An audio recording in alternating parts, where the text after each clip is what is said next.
Catcher in the Rye by J.D. Salinger. To my mother.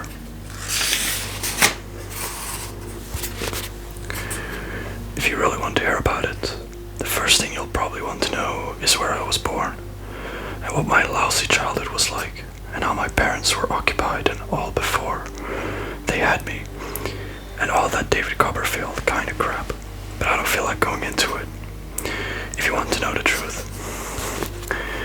In the first place, that stuff bores me, and in the second place, my parents would have about 2 hemorrhages apiece if I told anything pretty personal about them. They're quite touchy about anything like that, especially my father. They're nice and all, I'm not saying that, but they're also touchy as hell. Besides, I'm not going to tell you my whole goddamn autobiography or anything. I'll just tell you about this madman stuff that happened to me around last Christmas, just before I got pretty run down and had to come out here and take it easy. I mean, that's all I told DB about, and he's my brother and all. He's in Hollywood. That isn't too far from this crummy place, and he comes over and visits me practically every weekend. He's going to drive me home when I go home next month, maybe. He just got a Jaguar. One of those little English jobs that can do around 200 miles an hour. It cost him damn near $40,000. He's got a lot of dough now. He didn't used to. He used to be just a regular writer when he was home.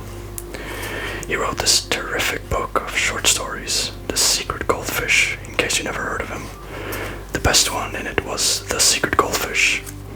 It was about this little kid that wouldn't let anybody look at his goldfish because he'd bought it with his own money. It killed me. Now he's out in Hollywood, DB being a prostitute. If there's one thing I hate, it's the movies. Don't even mention it to me. Where I want to start telling is the day I left Pensy Prep. Pensy Prep is this school that's in Hagerstown, Pennsylvania. You probably never heard of it. Or, I'm sorry, you probably heard of it. You've probably seen the ads anyway. They advertise in about 1,000 magazines, always showing some hotshot guy on a horse jumping over a fence. Like as if all you ever did at Pensy was play polo all the time. I never once saw a horse anywhere near the place. And underneath the guy on the horse's picture, it always says, "Since 1888, we have been molding boys into splendid, clear-thinking young men." Strictly for the birds. They don't do any damn more molding at Pensy than they do at any other school. And I didn't know anybody there that was splendid and clear-thinking at all. Maybe 2 guys, if that many, and they probably came to Pensy that way. Anyway, it was the Saturday of the football game with Saxon Hall. The game with Saxon Hall was supposed to be a very big deal around Pensy. It was the last game of the year, and you were supposed to commit suicide or something if all Pensy didn't win. I remember around 3 o'clock that afternoon, I was standing way the hell up on the top of Thompson Hill, right next to this crazy cannon that was in the Revolutionary War and all. You could see the whole field from there, and you could see the 2 teams bashing each other all over the place. You couldn't see the grandstand too hot, but you could hear them all yelling, deep and terrific on the Pensy side, because practically the whole school except me was there, and Scrawny and Faggy on the Saxon Hall side, because the visiting team hardly ever brought that many people with them. There were never many girls at all at the football games. Only seniors were allowed to bring girls with them. It was a terrible school, no matter how you looked at it. I like to be somewhere at least where you can see a few girls around every once in a while, even if they're only scratching their arms or blowing their noses, or even just giggling or something. Old Selma Thurmer, she was the headmaster's daughter, showed up at the games quite often, but she wasn't exactly the type that drove you mad with desire. She was a pretty nice girl though. I sat next to her once in the bus from Hagerstown, and we sort of struck up a conversation. I liked her. She had a big nose, and her nails were all bitten down and bleedy looking, and she had on those damn falsies that point all over the place, but you felt sort of sorry for her. What I liked about her, she didn't give you a lot of horse manure about what a great guy her father was. She probably knew what a phony slob he was. The reason I was standing way up on Thompson Hill instead of down at the game was because I had just gotten back from New York with the fencing team. I was the goddamn manager of the fencing team. Very big deal. We'd gone into New York that morning for this fencing meet with McBurney School.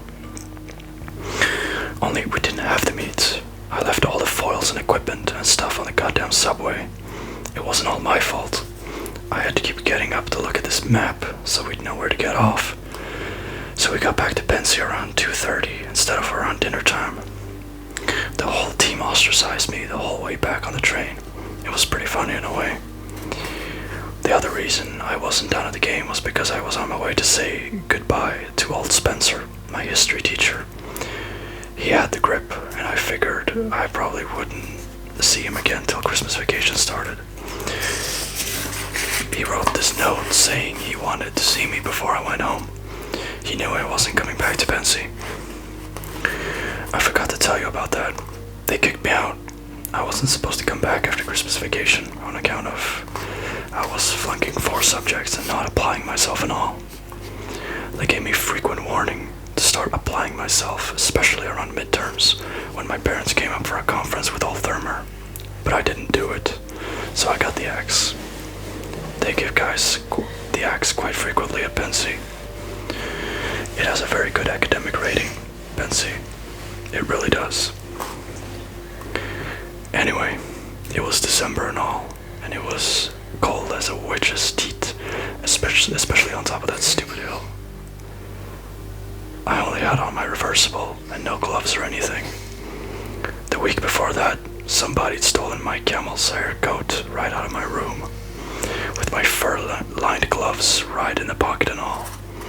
Pensy was full of crooks. Quite a few guys came from these very wealthy families, but it was full of crooks anyway. The more expensive a school is, the more crooks it has. I'm not kidding. Anyway, I kept standing next to that crazy cannon, looking down at the game and freezing my ass off. Only I wasn't watching the game too much. What I was really hanging around for, I was trying to feel some kind of a goodbye. I've left schools and places I didn't even know I was leaving them. I hate that. I don't care if it's a sad goodbye or a bad goodbye, but when I leave a place I like to know I'm leaving it. If you don't, you feel even worse. I was lucky. All of a sudden I thought of something that helped make me know I was getting the hell out. I suddenly remembered this time in around October that I and Robert Teichner and Paul Campbell were chucking a football around in front of the academic building. They were nice guys, especially Teichner.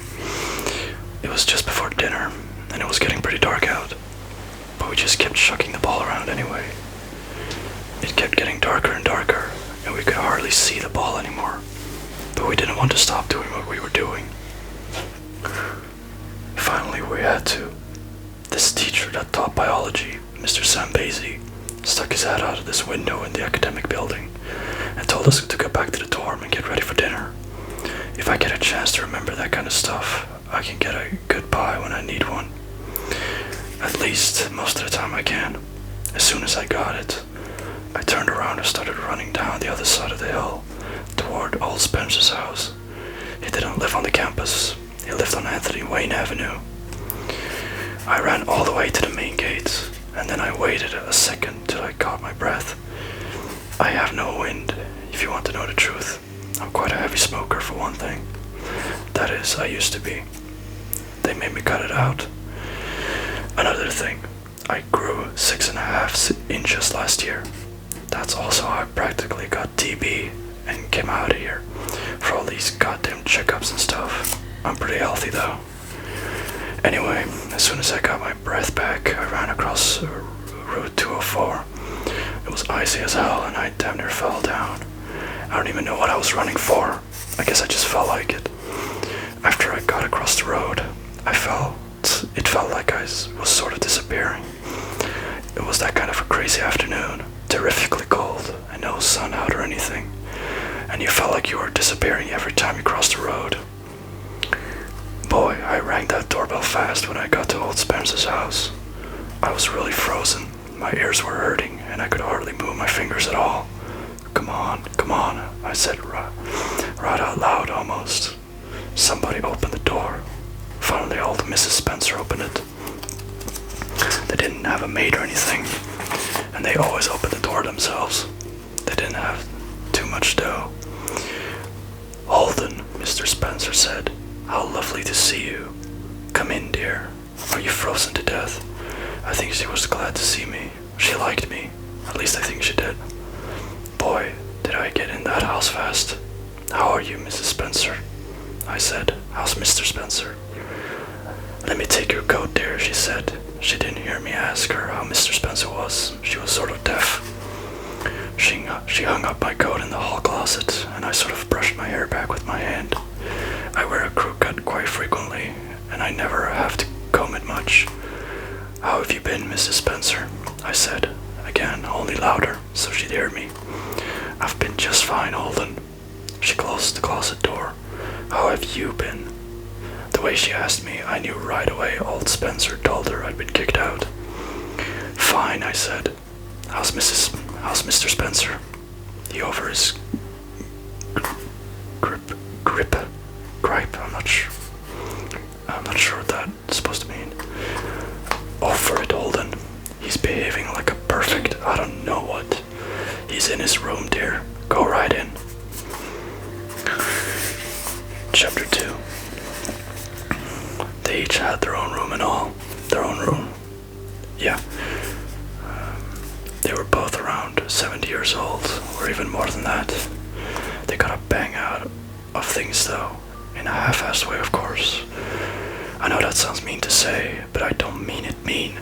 I just mean that I used to think about old Spencer quite a lot, and if you thought about him too much, you wondered what the heck he was still living for. I mean, he was all stooped over, and he had a very terrible posture, and in class, whenever he dropped a piece of chalk at the blackboard, some guy in the first row always had to get up and pick it up and hand it to him. That's awful in my opinion. But if you thought about him just enough and not too much, you could figure out that he wasn't doing too bad for himself.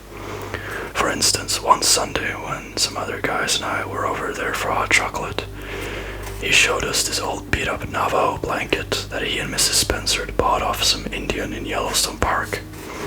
You could tell old Spencer had got a big bang out of buying it. That's what I mean. You take somebody old as hell like old Spencer, and they can get a big bang out of buying a blanket. His door was open, but I sort of knocked on it anyway, just to be polite and all. I could see where he was sitting. He was sitting in a big leather chair, all wrapped up in that blanket I just told you about. He looked over at me when I knocked. "Who's that?" he yelled. "Caulfield. Come in, boy."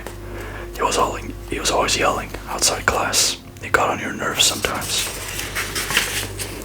The minute I went in, I was sort of sorry I'd come. He was reading the Atlantic Monthly, and there were pills and medicine all over the place, and everything smelled like Vicks nose drops. It was pretty depressing. I'm not too crazy about sick people anyway. Sorry about that. What made it even more depressing, old Spencer had on this very sad, ratty old bathrobe that he was probably born in or something. I don't much like to see old guys in their pajamas and bathrobes anyway. Their bumpy old chests are always showing, and their legs, old guys' legs at beaches and places always look so white and unhairy. "Hello, sir," I said. "I got your note." "Thanks a lot." He'd written me this note asking me to stop by and say goodbye before vacation started, on account of I wasn't coming back. You didn't have to do all that. I'd have come over to say goodbye anyway. Just a side note, they spell goodbye kind of weird in this book. It's like good, and then this, what's it called in English? What, just a straight line, and then bye, just a B and a Y. It caught me off guard. I didn't, first I was like, what is this word, what are they trying to say? But then, oh, goodbye. Anyway. "Have a seat there, boy," old Spencer said. He meant the bed. I sat down on it. How's your... There's this word again. Grip. How's your grip, sir? Boy, if I felt any better, I'd have to send for the doctor. Old Spencer said. That knocked him out. He started chuckling like a madman. Then he finally straightened himself out and said, Why aren't you down at the game? I thought this was the day of the big game. It is. I was, only I just got back from New York with the fencing team, I said. Boy, his bed was like a rock. He started getting serious as hell. I knew he would. So you're leaving us, eh? He said. Yes, sir. I guess I am. He started going into this nodding routine. You never saw anybody nod as much in your life as old Spencer did. You never knew if he was nodding a lot because he was thinking it all, or just because he was a nice old guy that didn't know his ass from his elbow. What did Mr. Thurmer say to you, boy? I understand you had quite a little chat. Yes, we did. We really did. I was in his office for around 2 hours, I guess. What did he say to you? Oh, well, about life being a game and all, and how you should play it according to the rules. He was pretty nice about it. I mean, he didn't hit the ceiling or anything. He just kept talking about life being a game and all, you know? Life is a game, boy. Life is a game that one plays according to the rules. Yes, sir, I know it is. I know it. Game, my ass. Some game. If you get on the side where all the hotshots are, then it's a game, alright. I'll admit that. But if you get on the other side, where there aren't any hotshots, then what's a game about it? Nothing. No game. Has Mr. Thurmer written to your parents yet? Old Spencer asked me. He said he was going to write them Monday. Have you yourself communicated with them? No, sir. I haven't communicated with them because I'll probably see them Wednesday night when I get home. And how do you think they'll take the news? Well, they'll be pretty irritated about it, I said. They really will. This is about the 4th school I've gone to. I shook my head. I shake my head quite a lot. Boy, I said. I also say boy quite a lot. Partly because I have a lousy vocabulary and partly because I act quite young for my age sometimes. I was 16 then, and I'm 17 now, and sometimes I act like I'm about 13. It's really ironical. Because I'm 6'2" and I have gray hair. I really do. The one side of my head, the right side, is full of millions of gray hairs. I've had them ever since I was a kid. And yet I still act sometimes like I was only about 12. Everybody says that. Especially my father. It's partly true too, but it isn't all true. People always think something's all true. I don't give a damn, except that I get bored sometimes when people tell me to act my age. Sometimes I act a lot older than I am. I really do. But people never notice it. People never notice anything. Old Spencer started nodding again. He also started picking his nose. He made out like he was only pinching it, but he was really getting the old thumb right in there. I guess he thought it was alright because it was alright to do, because it was only me that was in the room. I didn't care, except that it's pretty disgusting to watch somebody pick their nose. Then he said, I had the privilege of meeting your mother and dad when they had their little chat with Dr. Thurmer some weeks ago. They're grand people. Yes, they are. They're very nice. Grand. There's a word I really hate. It's a phony. I could puke every time I hear it. Then all of a sudden, old Spencer looked like he had something very good, something sharp as a tack to say to me. He sat up more in his chair and sort of moved around. It was a false alarm, though. All he did was lift the Atlantic Monthly off his lap and tried to chuck it onto the bed next to me. He missed. It was only about 2 inches away, but he missed anyway. I got up and picked it up and put it down on the bed. All of a sudden then, I wanted to get the hell out of the room. I could feel a terrific lecture coming on. I didn't mind the idea so much, but I didn't feel like being lectured to and smell like Vicks nose drops, and look at old Spencer in his pajamas and bathrobe. All at the same time, I really didn't. It started alright. What's the matter with you, boy? Old Spencer said. He said it pretty tough too, for him. How many subjects did you carry this term? 5, sir. 5. And how many are you failing in? 4. I moved my ass a little bit onto the bed. It was the hardest bed I ever sat on. I passed English alright, I said. Because I had all that Beowulf and Lord Randall, my son stuff, when I was at the Wutan school. I mean, I didn't have to do any work in English at all, hardly, except write compositions once in a while. He wasn't even listening. He hardly ever listened to you when you said something. I flunked you in history because you knew absolutely nothing. I know that, sir. Boy, I know it. You couldn't help it. Absolutely nothing, he said over again. That's something that drives me crazy, when people say something twice that way, after you admit it the first time. Then he said it 3 times, but absolutely nothing. I doubt very much if you opened your textbook even once the whole term. Did you? Tell the truth, boy. Well, I sort of glanced through it a couple of times, I told him. I didn't want to hurt his feelings. He was mad about history. You glanced through it, eh? He said, very sarcastic. Your, exam paper is over there on top of my chiffonier. On top of the pile. Bring it here, please. It was a very dirty trick, but I went over and brought it over to him. I didn't have any alternative or anything. Then I sat down on his cement bed again. Boy, you can't imagine how sorry I was getting that I'd stopped by to say goodbye to him. He started handling my exam paper like it was a turd or something. We studied the Egyptians from November 4th to December 2nd, he said. You chose to write about them for the optional essay question.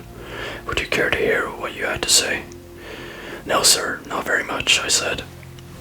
He read it anyway, though. You can't stop a teacher when they want to do something. They just do it. The Egyptians were an ancient race of Caucasians residing in one of the northern sections of Africa. The latter, as we all know, is the largest continent in the eastern hemisphere. I had to sit there and listen to that crap. It certainly was a dirty trick. The Egyptians are extremely interesting to us today for various reasons. Modern science would still like to know what the secret ingredients were that the Egyptians used when they wrapped up dead people so that their faces would not rot for innumerable centuries. This interesting riddle is still quite a challenge to modern science in the 20th century. He stopped reading and put my paper down. I was beginning to sort of hate him. Your essay, shall we say, ends there, he said in this very sarcastic tone. You wouldn't think such an old guy would be so sarcastic and all. However, you dropped me a little note at the bottom of the page, he said. I know I did, I said. I said it very fast because I wanted to stop him before he started reading that out loud. But you couldn't stop him. He was hot as a firecracker. Dear Mr. Spencer, he read out loud. That is all I know about the Egyptians. I can't seem to get very interested in them, although your lectures are very interesting. It is alright with me if you flunk me, though as I am flunking everything else except English anyway. Respectfully yours, Holden Caulfield. He just put my goddamn paper down then and looked at me like he'd just beaten the hell out of me in ping pong or something. I don't think I'll ever forgive him for reading me that crap out loud.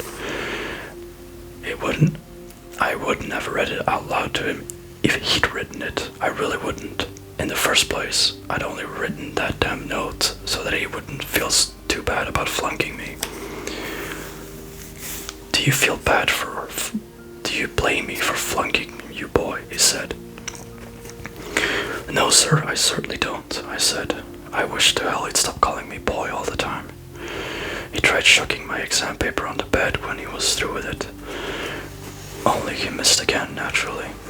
I had to get up again and pick it up and put it on top of the Atlantic Monthly. It's boring to do that every 2 minutes. What would you have done in my place, he said. Tell the truth, boy. Well, you could see you really felt pretty lousy about flunking me. So I shot the bull for a while. I told him I was a real moron and all that stuff.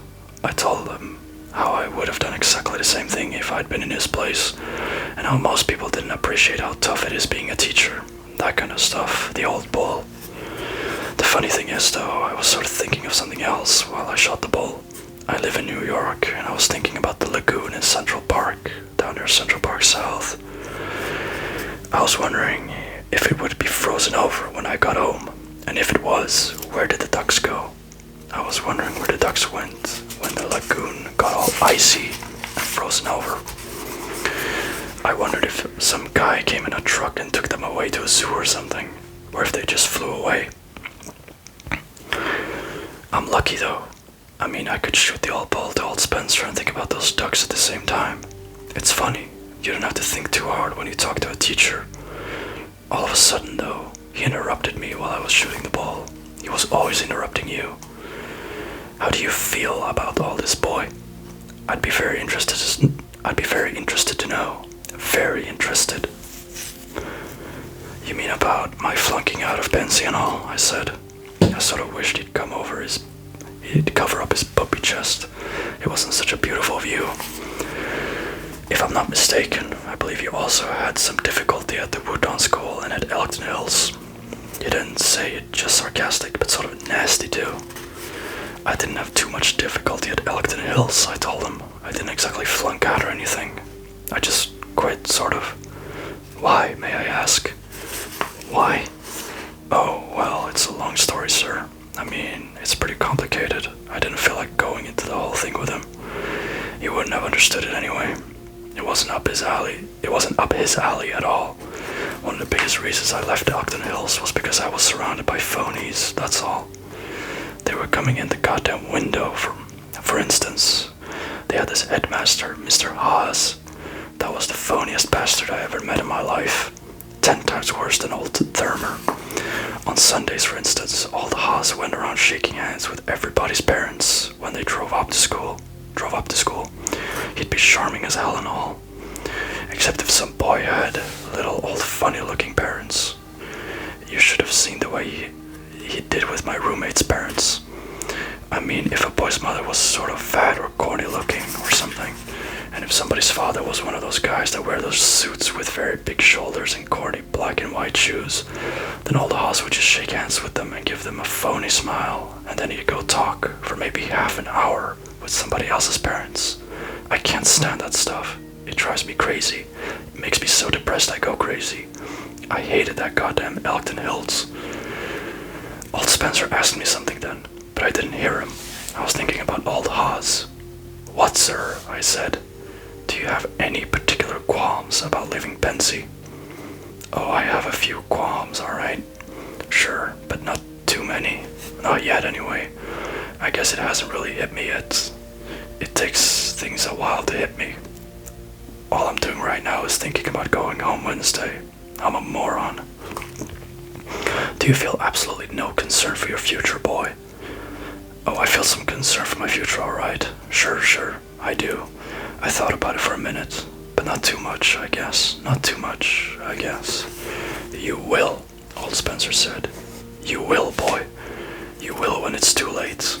I didn't like hearing him say that. It made me sound dead or something. It was very depressing. I guess I will, I said. I'd like to put some sense in that head of yours, boy. I'm trying to help you.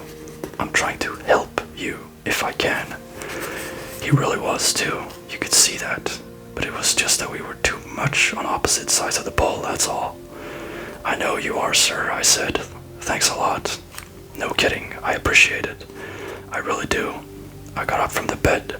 Then, boy, I couldn't have sat there another 10 minutes to save my life.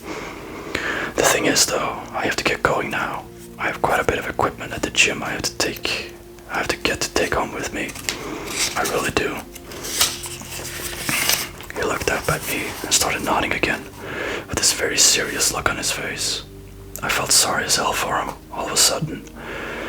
But I just couldn't hang around there any longer, the way we were on opposite sides of the ball, and the way he kept missing the bed whenever he shucked something at it, and his sad old bathrobe with his chest showing, and that grippy smell of Vicks nose drops all over the place. Look, sir, don't worry about me, I said. I mean it. I'll be alright. I'm just going through a phase right now. Everybody goes through phases and all, don't they? I can't hear the word phase without thinking of, it's just a phase, Mom. It's just, It's just impossible. I don't know, boy. I don't know. I hate it when somebody answers that way. Sure, they do, I said. I mean it, sir. Please don't worry about me. I sort of put my hand on his shoulder. Okay, I said. Wouldn't you like a cup of hot chocolate before you go? Mrs. Spencer would be. I would. I really would, but the thing is, I have to get going. I have to go right to the gym. Thanks, though. Thanks a lot, sir. Then we shook hands and all that crap. It made me feel sad as hell, though. I'll drop you a line, sir. Take care of your gripe, that word again. Take care of your grip now. Gripe. It kinda bothers me. Goodbye, boy. After I shut the door and started back to the living room, he yelled something at me, but I couldn't exactly hear him. I'm pretty sure he yelled good luck at me. I hope not. I hope to hell not. I'd never yell good luck at anybody. It sounds terrible when you think about it. Chapter 3. And by the way, I thought I would read a few chapters today. Maybe, I don't know, 2 or 3 more. As I feel, well, I think I can split this book up a little bit. Maybe do a part 2. Or, if there's, if you guys are interested in that, but I don't think my voice can take whispering and reading an entire book, and I am also not really sure what this book is considered, considering copyright and all. I don't really know. I mean, I think it's fine, but I'd rather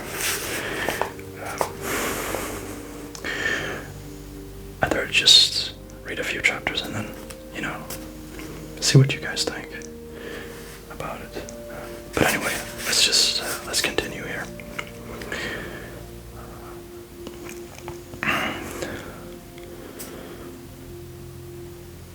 I'm the most terrific liar you ever saw in your life. It's awful. If I'm on my way to the store to buy a magazine even, and somebody asks me where I'm going, I'm liable to say I'm going to the opera. It's terrible. So when I told old Spencer I had to go to the gym to get my equipment and stuff, that was a sheer lie. I don't even keep my goddamn equipment in the gym. Where I lived at Pensy, I lived in the Ossenberger Memorial Wing of the new dorms. It was only for juniors and seniors. I was a junior. My roommate was a senior. It was named after this guy Ossenberger that went to Pensy. He made a pot of dough in the undertaking business after he got out of Pensy. What he did, he started these undertaking parlors all over the country that you could get members of your family buried for about $5 a piece. You should see old Ossenberger. He probably just shoves them in a sack and dumps them in the river. Anyway, he gave Pensy a pile of dough, and they named our wing after him.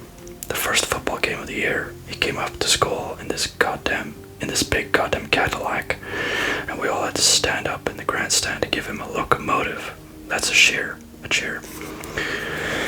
Then the next morning in chapel, he made a speech that lasted about 10 hours. He started off with about 50 corny jokes, just to show us what a regular guy he was. Very big deal. Then he started telling us how he was never ashamed when he was in some kind of trouble or something, to get right down on his knees and pray to God. He told us we should always pray to God, talk to him and all, wherever we were. Well, that's kind of a mouthful. Wherever we were.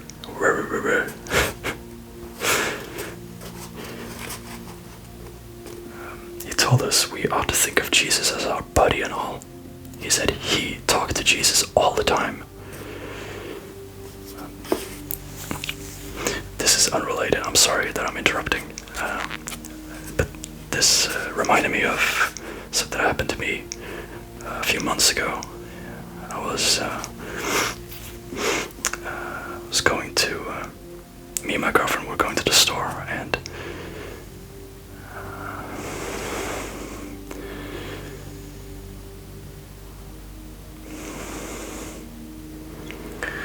this reminds me of something that happened a few months ago. It's kind of funny. Me and my girlfriend were going to the store, and I had this terrible stomach ache, and I was like, leaning. I was like, what do you say? I was like, my hands were on my knees, and I was like leaning over. It was really bad. And then all of a sudden, this guy comes up and asks how I'm doing, and I was like, yeah, I'm fine, thank you. He seemed a little sketchy, I don't know. So then he said that the reason I had a stomach ache was because I wasn't talking to Jesus.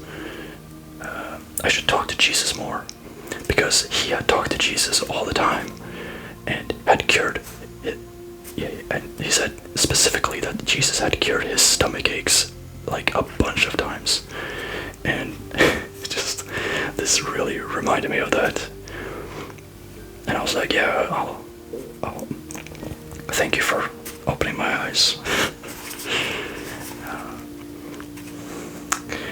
Yeah, and then when we got to the store, I was like, because I said I was fine to him, then in the store I wasn't really fine. And then in the store I did the same thing again. And then I see this guy in the line, and he looked, and I was like, oh shit, yeah, it really hurts. And then I got, like, we make eye contact, and I have never, like, I straightened up, like, instantly. I was like, oh, I feel fine all of a sudden. Anyway, I thought it was kind of it's kind of a funny thing to think back on. It was very random. But sorry about that. Let's continue with this book.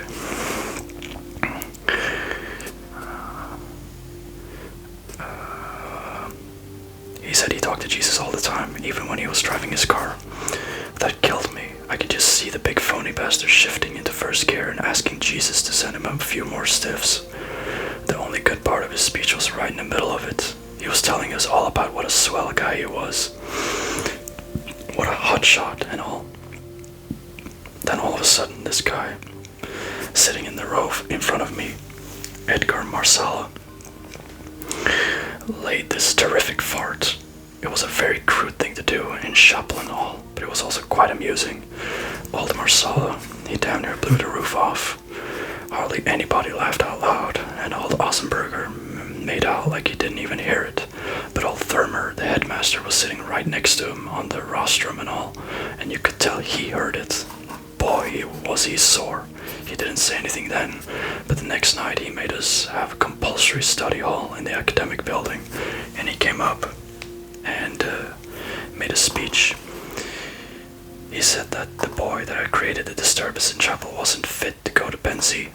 We tried to get old Marsala to rip off another one, right while old Thermer was making his speech, but he wasn't in the right mood. Anyway, that's where I lived at Benzie, old Ossenberger Memorial Wing, in the new dorms.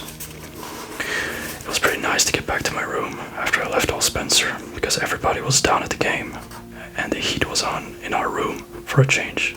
I felt sort of cozy. I took off my coat and my tie and unbuttoned my shirt collar. And then I put on this hat that I'd bought in New York that morning. It was this red hunting hat with one of those very, very long peaks. I saw it in the window of this sports store when we got out of the subway, just after I noticed I'd lost all the goddamn foils. It only cost me $1. The way I wore it, I swung the old peak way around the back, to the back, very corny. I'll admit it, but I liked it that way. I looked good in it that way. Then I got this book I was reading and sat down in my chair. There were 2 chairs in every room. I had one, and my roommate, Ward Stradlater, I don't know. Ward Stradlater, I had one. The arms were in sad shape because everybody was always sitting on them, but they were pretty comfortable chairs. The book I was reading was this book I took out of the library by mistake. They gave me the wrong book, and I didn't notice it till I got back to my room. They gave me Out of Africa by Isaac Dinesen. I thought it was going to stink, but it didn't. It was a very good book. I'm quite illiterate, but I read a lot. My favorite author is my brother DB, and my next favorite is Ring Lardner. My brother just gave me a book by Ring Lardner for my birthday, just before I went to Benzie. It had these very funny, crazy plays in it, and then it had this one story about a traffic cop that falls in love with this very cute girl that's always speeding. Only he's married, the cop, so he can't marry her or anything.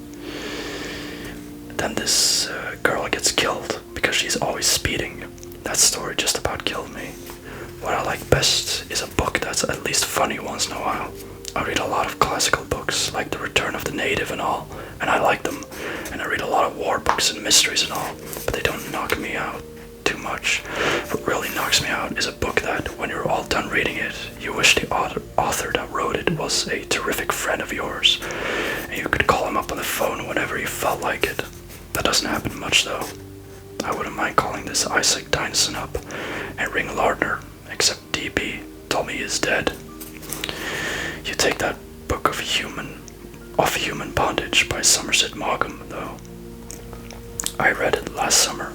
It's a pretty good book and all, but I wouldn't want to call Somerset Maugham up. I don't know. He just isn't the kind of guy I'd want to call up, that's all.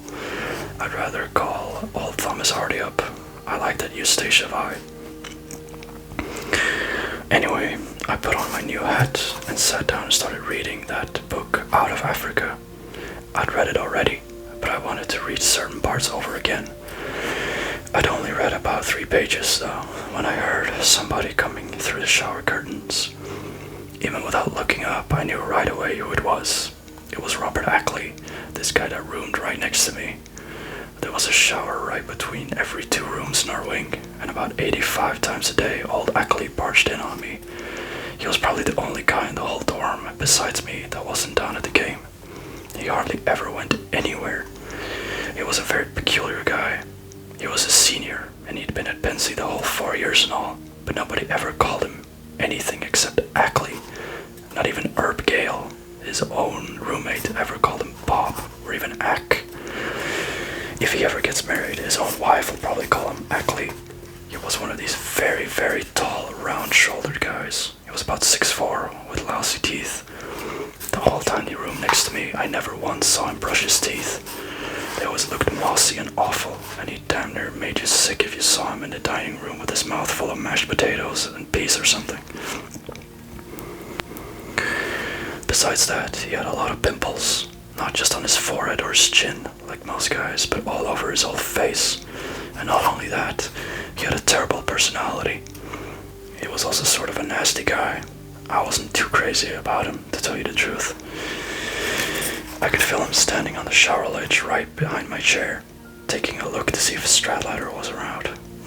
He hated Stradlater's guts, and he never came in the room if Stradlater was around. He hated everybody's guts, damn near. He came down off the shower ledge and came into the room. Hi, he said. He always said it like he was terrifically bored or terrifically tired. He didn't want you to think he was visiting you or anything. He wanted you to think he'd come in by mistake, for God's sake. Hi, I said, but I didn't look up from my book. With a guy like Ackley, if you looked up from your book, you were a goner. You were a goner anyway, but not as quick as if you didn't look up right away. He started walking around the room, very slow and all, the way he always did, picking up your personal stuff off your desk and chiffonier. He always picked up your personal stuff and looked at it. Boy, could he get on your nerves sometimes. How was the fencing, he said. He just wanted me to quit reading and enjoying myself. He didn't give a damn about the fencing. We win or what, he said. Nobody won, I said, without looking up though. What, he said. He always made you say everything twice. Nobody won, I said. I sneaked a look to see what he was fiddling around with on my chiffonier. He was looking at this picture of this girl I used to go around with in New York, Sally Hayes. He must have picked up that goddamn picture. I looked at it at least 5,000 times since I got it. He always put it back in the wrong place too when he was finished. He did it on purpose, you could tell. Nobody won, he said. How come? I left the goddamn foil stuff on the subway. I still didn't look up at him. On the subway, for Christ's sake. You lost him, you mean? We got on the wrong subway. I had to keep getting up to look at a goddamn map on the wall. He came over and stood right in my light. Hey, I said. I've read this same sentence about 20 times since you came in. Anybody else except Ackley would have taken the goddamn hint. Not him, though. Think they'll make you pay for him, he said. I don't know, and I don't give a damn. How about sitting down or something, Ackley kid? You're right in my goddamn light. He didn't like it when you called him Ackley kid. He was always telling me I was a goddamn kid because I was 16 and he was 18. It drove him mad when I called him Ackley kid. He kept standing there. He was exactly the kind of guy that wouldn't get out of your light when you asked him to. He'd do it, finally, but it took him a lot longer if you asked him to. What the hell are you reading? He said. Goddamn book. He shoved my book back with his hand so that he could see the name of it. Any good? He said. This sentence I'm reading is terrific. I can be quite sarcastic when I'm in the mood. He didn't get it though. He started walking around the room again, picking up all my personal stuff and strat letters. Finally, I put my book down on the floor. You couldn't read anything with a guy like Ackley around. It was impossible. I slid way the hell down in my chair and watched old Ackley making himself at home. I was feeling sort of tired from the trip to New York and all, and I started yawning. Then I started horsing around a little bit. Sometimes I horse around quite a lot just to keep from getting bored. What I did was I pulled the old peak of my hunting hat around to the front, then pulled it way down over my eyes. That way I couldn't see a goddamn thing. I think I'm going blind, I said in this very hoarse voice. Mother darling, everybody, everything's getting so dark in here. You're nuts, I swear to God, Ackley said. Mother darling, give me your hand. Why won't you give me your hand? For Christ's sake, grow up. I started groping around in front of me like a blind guy, but without getting up or anything. I kept saying, Mother darling, why won't you give me your hand? I was only horsing around, naturally. That stuff gives me a bang sometimes. Besides, I know it annoyed hell out of old Ackley. He always brought out the old sadist in me. I was pretty sadistic with him quite often. Finally, I quit though. I pulled the peak around to the back again and relaxed. Who belongs to this? Ackley said. He was holding my roommate's knee supporter up to show me. That guy Ackley would pick up anything. He'd even pick up your jockstrap or something. I told him it was Stradler's, so he chucked it on Stradler's bed. He got it off Stradler's chiffonier, so he shucked it onto the bed. He came over and sat down on the arm of Stradler's chair. He never sat down in a chair, just always on the arm. Where the hell did you get that at? He said. New York. How much? $1. You got robbed. He started cleaning his goddamn fingernails with the end of a match. He was always cleaning his fingernails. It was funny in a way. His teeth were always mossy looking, and his ears were always dirty as hell. But he was always cleaning his fingernails. I guess he thought that made him a very neat guy. He took another look at my hat while he was cleaning them. Up home we wear a hat like that to shoot deer. To shoot deer in, for Christ's sake, he said. That's a deer shooting hat. Like hell it is. I took it off and looked at it. I sort of closed one eye, like I was taking aim at it. This is a people shooting hat, I said. I shoot people in this hat. Your folks know how you kicked out yet. Your folks know you got kicked out yet, sorry. Nope. Where the hell's Stradlater at anyway? Down at the game. He's got a date. I yawned. I was yawning all over the place. For one thing, the room was too damn hot. It made you sleepy. At Pensy, you either froze to death or died of the heat. The great Stradlater, Ackley said. Hey, lend me your scissors a second, will you? You got 'em handy? No, I packed them already. They're way in the top of the closet. Get 'em a second, will you? Ackley said. I got this hangnail I want to cut off. He didn't care if you'd packed something or not and had it way in the top of the closet. I got them for him though. I nearly got killed doing so too. The second I opened the closet door, Stradlatter's tennis racket and its wooden press and all fell right on my head. It made a big clunk and it hurt like hell. It damn near killed old Ackley though. He started laughing in this very high falsetto voice. He kept laughing the whole time. I was taking down my suitcase and getting the scissors out for him. Something like that. A guy getting hit on the head with a rock or something tickled the pants off Ackley. You have a damn good sense of humor, Ackley kid, I told him. You know that? I handed him the scissors. Let me be your manager. I'll get you on the goddamn radio. I sat down in my chair again, and he started cutting his big horny-looking nails. How about using the table or something, I said. Cut him over the table, will you? I don't feel like walking on your crummy nails in my bare feet tonight. He kept right on cutting them over the floor, though. What lousy manners. I mean it. Who's Stradlatter's date, he said. He was always keeping tabs on who Stradlatter was dating, even though he hated Stradlatter's guts. I don't know. Why? No reason. Boy, I can't stand that son of a bitch. He's one son of a bitch I really can't stand. He's crazy about you. He told me he thinks you're a goddamn prince, I said. I call people a prince quite often when I'm horsing around. It keeps me from getting bored or something. He's got this superior attitude all the time, Ackley said. I just can't stand the son of a bitch. You'd think he... Do you mind cutting your nails over the table? Hey, I said. I've asked you about 50. He's got this goddamn superior attitude all the time, Ackley said. I don't even think the son of a bitch is intelligent. He thinks he is. He thinks he's about the most. Ackley, for Christ's sake, will you please cut your crummy nails over the table? I've asked you 50 times. He started cutting his nails over the table for a change. The only way he ever did anything was if you yelled at him. I watched him for a while. I watched him for a while. Took a different turn. Sorry.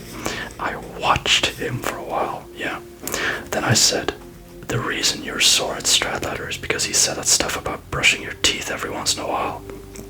He didn't mean to insult you, for crying out loud. He didn't say it right out. He didn't say it right or in... Whoa. He didn't say it right or anything. Oh, okay, I see. He didn't say it right or anything, but he didn't mean anything insulting. All he meant was you'd look better and feel better if you sort of brushed your teeth once in a while.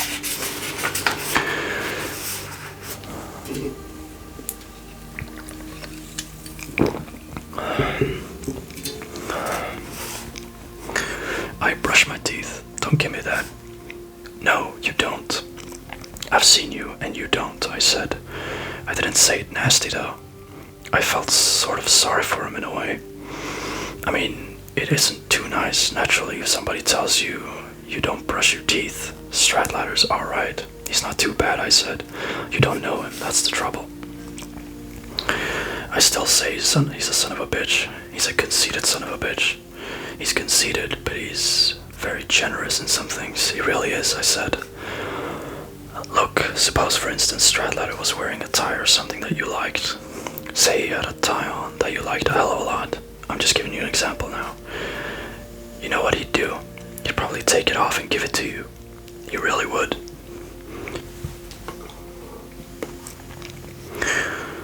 Or, you know what he'd do? He'd leave it on your bed or something. But he'd give you the goddamn tie. And most guys would probably just... Hell, Ackley said. If I had his dough, I would too. No, you wouldn't. I shook my head. No, you wouldn't, Ackley kid. If you had his dough, you'd be one of the biggest. Stop calling me Ackley kid, goddammit. I'm old enough to be your lousy father. No, you're not, boy. Boy, you could really be aggravating sometimes. He never missed a chance to let you know you were 16 and he was 18. In the first place, I wouldn't let you in my goddamn family, I said. Well, just cut out calling me. All of a sudden, the door opened and old Stradlatter barged in a big hurry. He was always in a big hurry. Everything was a very big deal. He came over to me and gave me these two playful as hell slaps on both cheeks, which is something that can be very annoying. Listen, he said, you going out anywhere special tonight? I don't know, I might. What the hell's it doing out? Snowing. He had snow all over his coat. Yeah, listen, if you're not going out anyplace special, how about lending me your hound's tooth jacket? Who won the game, I said. It's only the half. We're leaving, Stradlater said. No kidding, you gonna use your hound's tooth tonight or not? I spilled some crap all over my gray flannel. No, but I don't want you stretching it with your goddamn shoulders and all, I said. We were practically the same height, but he weighed about twice as much as I did. He had these very broad shoulders. I won't stretch it. He went over to the closet in a big hurry. How's it, boy, Ackley? He said to Ackley. He was at least a pretty friendly guy, Stradlater. It was partly a phony kind of friendly, but at least he always said hello to Ackley and all. Ackley just sort of grunted when he said, how's it, boy? He wouldn't answer him, but he didn't have guts enough not to at least grunt. Then he said to me, I think I'll get going. See you later. Okay, I said. He never exactly broke your heart when he went back to his own room. Old Stradlater started taking off his coat and tie and all. I think maybe I'll take a fast shave, he said. He had a pretty heavy beard, he really did. Where's your date? I asked him. She's waiting in the annex. He went out of the room with his toilet kit and towel under his arm. No shirt or anything. He always walked around in his bare torso because he thought he had a damn good build. He did too, I have to admit.